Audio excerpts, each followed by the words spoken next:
সুনির্দিষ্ট অভিযোগ ছাড়া গ্রেফতারকৃত আসামিকে শোন অ্যারেস্ট দেখানো যাবে না, হাইকোর্টের এমন আদেশ স্থগিত করেছেন আপিল বিভাগ।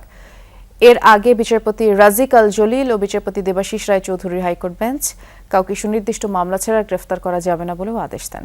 একই সাথে সে সময় সুনির্দিষ্ট মামলা ছাড়া গ্রেফতার না করার বিষয়ে রুলও জারি করেন হাইকোর্ট।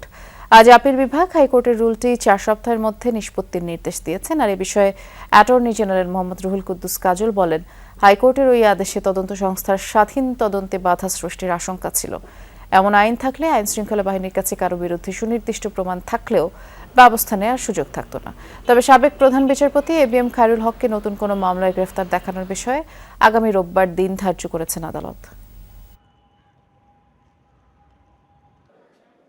কোনো ফৌজদারি অপরাধের সঙ্গে সম্পৃক্ত কোনো ব্যক্তি তিনি যদি এজাহারে নাম নাও থাকেন, তদন্তকারী কর্মকর্তা যদি তদন্ত প্রক্রিয়ার মধ্যে কারো সংশ্লিষ্টতা পেয়ে থাকেন, তাহলে তদন্তকারী কর্মকর্তা অবশ্যই তাকে গ্রেপ্তার দেখানোর জন্য আদালতে আবেদন করতে পারবেন।